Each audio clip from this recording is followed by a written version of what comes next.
થાંભલાના 4 ખૂણા હોય તો દરેક બાજુએ વધારાના 1 મીટરની ગણતરી કરીને વધુ વળતર ચૂકવવામાં આવશે। ગુજરાતમાં છેલ્લા કેટલાક દિવસોથી ખેડૂતો હડતાલ કરી રહ્યા હતા વીજ ટ્રાન્સમિશન ટાવર અને હાઈ ટેન્શનની લાઇનના વળતરની માંગણીઓને કારણે, અને લગભગ 15 દિવસથી ગુજરાતમાં ખેડૂતો આ હડતાલ કરી રહ્યા હતા, આંદોલન કરી રહ્યા હતા।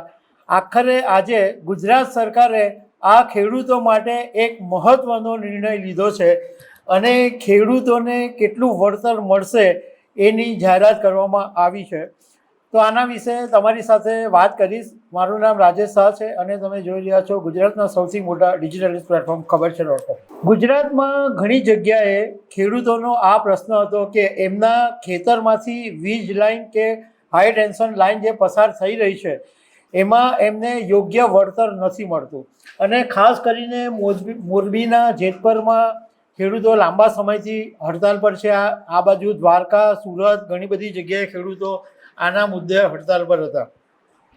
હવે રાજ્ય સરકારના પ્રવક્તા જીતુ વાઘાણીએ આજે એક પ્રેસ કોન્ફરન્સ કરીને જાહેરાત કરી કે છેલ્લા 12 દિવસથી ખેડૂતોના હિતને ધ્યાનમાં રાખીને મેરેથોન બેઠકો કરવામાં આવી રહી હતી।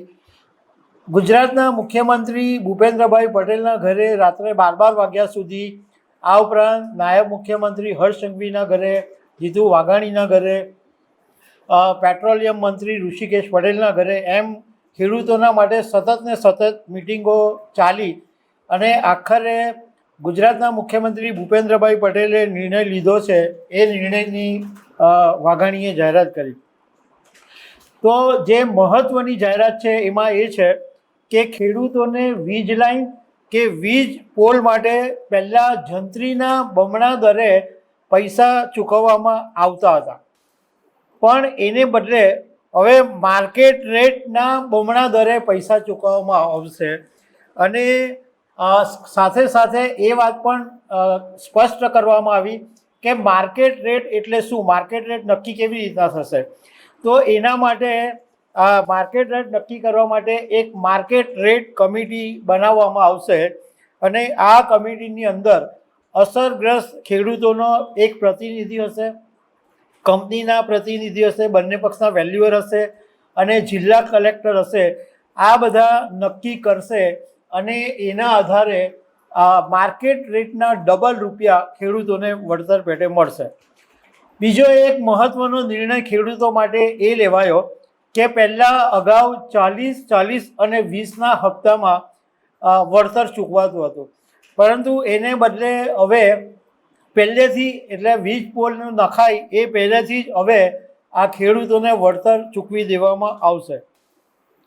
હવે કોઈ ખેડૂતને એવું લાગે કે એને અપૂરતું વળતર મળ્યું છે તો કોર્ટ અથવા સિવિલ કોર્ટમાં અરજી કરવાનો, અપીલ કરવાનો અધિકાર ખેડૂતને મળશે।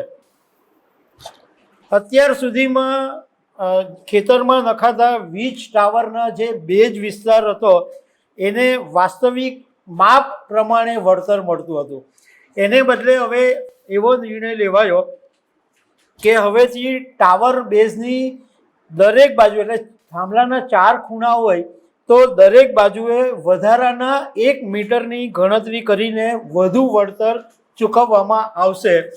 એના માટે એક એક્ઝામ્પલ તરીકે એવું કહેવામાં આવ્યું કે પહેલાં ધારો કે 765 kV લાઇન માટે 625 ચોરસ મીટર લેખે વળતર ચૂકવાતું હતું, પરંતુ હવે 729 ચોરસ મીટર લેખે વળતર ચૂકવાશે।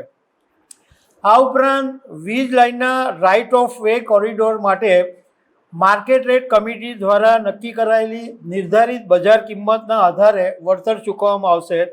એમાં ગ્રામ્ય વિસ્તારમાં બજાર કિંમતના 30%, નગરપાલિકા વિસ્તારમાં 45% અને મહાનગરપાલિકા વિસ્તારમાં 60%ના મુજબે પૈસા ચૂકવાશે।